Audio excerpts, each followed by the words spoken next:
Do you have any comments on the Nazi presence at your protest? The presence of Nazis and white supremacists assaulting people at your protest. Do you have any comment on that? Yeah, I don't like Nazis. And I'm sure, I would hope that if I were a student of Dr. Peterson, that he would refer to me as she and wouldn't have a problem with that. But at the end of the day, a personal pronoun preference still is a preference for what language other people use. And at the end of the day, I don't have ultimate control over what Dr. Peterson, what the language he chooses to use, or anybody else for that matters. That's up to them. Okay, let me find out then. Arises, let me find out. If she were a student of yours, what would you call her? She. You would. Okay. We've established that. Why should your right to freedom of speech trump a trans person's right not to be offended? Because in order to be able to think, you have to risk being offensive. I mean, look at the conversation we're having right now. You're certainly willing to risk offending me in the pursuit of truth. Why should you have the right to do that? It's been rather uncomfortable. Well, I'm very glad I put you on the spot. Well, I'm very glad that I have exercised my freedom of speech. You get my point. It's like you're doing what you should do, which is digging a bit to see what the hell's going on. And that is what you should do. But you're exercising your freedom of speech to certainly risk offending me. And that's fine. I think more power to you as far as I'm concerned. So you haven't sat there and... I'm just trying to work that out. I mean... Ha, gotcha. You have got me. I'm trying to work that through in my head. And there's not a secular humanist organization or country on the planet that has ever produced as a good thing, an intentional good thing, rapists and murderers. So, well, that's highly debatable. That's highly debatable. Actually, one of the things absolutely true, because there's never been a secular humanist government on the planet. I don't know. I think the Soviets were pretty secular. No, humanists. Then, I know with all due apologies, you do not know the first thing about what secular humanism is. You should read the Secular Humanist Manifestos, because what happened in Russia and communist countries was an institution of a religious-like structure centered around an individual and forced atheism, none of which is consistent with humanism. The great American philosopher Beyonce Knowles said that it has been said that racism is so American that if you challenge racism, you look like you're challenging America. We are challenging inequality. We are challenging the refusal to see me as an individual. When we overcome that, have at it, we're all on equal plane. I think it's fine. I think it's good. The pot is getting stirred here. So I've got a couple of questions. So let's your side spoke, so I'm going to go to Jordan, then to you, Let's Michelle. assume for a moment that I've benefited from my white privilege. Okay, so let's assume that. That's fine. Assumption. That's what you would say. So, so let's say, here, let's get precise about this, okay? Was that very individual of you? Let's get precise about this, okay? Let's get precise. To what degree is my present level of attainment or achievement a consequence of my white privilege? And I don't mean sort of. I mean, do you mean 5%? Do you mean 15%? Do you mean 25%? Do you mean 75%? And what do you propose I do about it? How about a tax? How about a tax that's like specialized for me so that I can account for my damn privilege, so that I can stop hearing about it? Now, let's get precise about one other thing, okay? We'll get precise about one other thing. Now, Precise? Yeah, precise, yes. And so, if we can agree, and we haven't, that the left can go too far, which it clearly can, then how would my worthy opponents precisely define when the left that they stand for has gone too far? You didn't like equity, equality of outcome. I think that's a great marker. But if you have a better suggestion and won't sidestep the question, so let's figure out how I can dispense with my white privilege, and so that you can tell me when the left has gone too far, since they clearly can. And that's what this debate is about political correctness. It's about the left going too far. And I think it's gone too far in many ways. And I'd like to figure out exactly how and when, so the reasonable left could make its ascendance again and we could quit all this nonsense. When you talk about, feminizing men, it almost sounds derogatory. It's almost as if you're saying that to be feminine or to express any sort of femininity is actually inferior to masculinity. And I think that is a huge problem even within the language that we use. When you say, don't be such a girl, don't be such a pussy, the greatest insults that men can give each other tend to have feminine feminine origins, like, as I said, pussy or faggot, or anything like that. And I think, again, that speaks to a very systematic inequality between the genders. And you attributed the rates of mental illness among men to their inability to express, say, sentimental emotions. And I don't think there's a shred of clinical evidence to support that stance.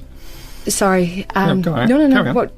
Well, I don't think there's a shred of evidence to support that stance. The kind of violence, for example, that Lawrence is discussing is a consequence of competitive violence among young men as they move I think there towards. is some evidence that men find it difficult to talk about things, and that and they also ways find it in which hard you can to help reach young out. men to talk about things. And that's the evidence for the differential rates of mental health And suffering? I also don't think when you're talking about things being so innate, Judith Butler would have said that, gender is a construct, that gender is a performance. Well, Judith Butler doesn't know what she's talking about in the least, so I don't accept that. That's interesting, but she's no scientist, she doesn't know the psychological literature. And this is all under the influence, you say, of postmodernism and neo-Marxism. Yeah, but aren't those things two separate things? They're completely separate. And this is something I've been criticized for. Dr. Peterson doesn't understand the difference between neo-Marxism and postmodernism. It's like, I understand the difference perfectly well. It isn't me that's conflating them. It turns out that the people who push postmodern doctrines in the university almost always ally themselves with a Marxist viewpoint. And that is logically incoherent. But I would say the postmodernists really don't give a damn for logical coherence, because they regard that as part of the oppressive, patriarchal, Eurocentric view of the world. The idea that there's an objective reality and all of that, and that you can deal with it with logic. You accept this oppression narrative without question. 120 I years ago... I don't accept anything without question. I'm just telling you a fact. That's not a fact. Yes, it is. No, it's not. Women were expected to stay home and take care of the kids and cook a meal. That's Women didn't have reliable birth control until 1960. Don't you think that played a role? Don't you think the fact that they didn't have reliable care for their menstrual cycles? Are you blaming women for not being allowed to lead countries, to lead nations? Because they didn't They were allowed to lead nations. There were queens in many countries. I think you have no idea how much this oppression narrative has saturated your thinking. Why do you think it is that so much of what you say is so very popular with the alt-right? It isn't. And you don't have any evidence for that at all. More than the evidence that alt-right people watch this show. Neo-Nite website, Saviour of Western Civilization. Oh, well, that was all taken apart today by a number of Jewish publications, by the way, showing that, first of all, that was all satirical commentary on the part of the alt-right, directed at taking me down, for example. And there was an alt-right article yesterday published saying that I was a Jewish stooge and shill. So this is absolute nonsense, and I don't appeal primarily to the alt-right. There's no evidence for that at all. It's the proclivity I never said primarily, Jordan. What I'm interested in is why you think that you get the reaction that you do from the alt-right. Looking at the Cathy Newman documentary, what reaction? Interview.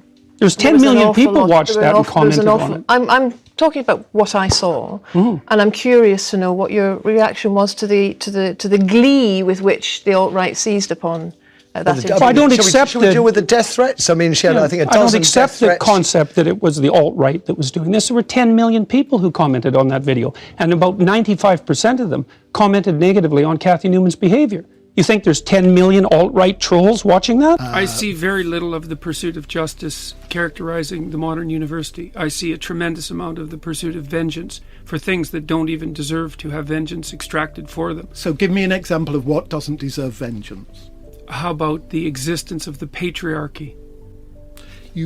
But you don't mean now that women have not suffered injustices. In Britain, Virginia Woolf couldn't go to university, or rather she couldn't get a degree. Women have been excluded in all kinds of ways from social situations, have they not? Yes, but people have been excluded from social situations in all kinds of ways. And I don't like the narrative, the social historical injustice narrative as a way of looking at the world. The way that young people now are taught about the relationships between men and women throughout history is that the fundamental narrative is that men oppressed women throughout the course of history. And then that kind of came to an end when everybody woke up in 1964. No. Yeah, really, that's really it. No, listen, I don't know what it's like in Canadian universities, But that's what I call, and forgive this European reference, that's a kind of Punch and Judy way of seeing it. That is not how universities as a whole operate. Well, that's how they operate in Canada. We had the biggest scandal in Canadian university history last year when a graduate student was hauled in front of a Maoist inquisition for daring to show a 5-minute video of me discussing issues like this on public television.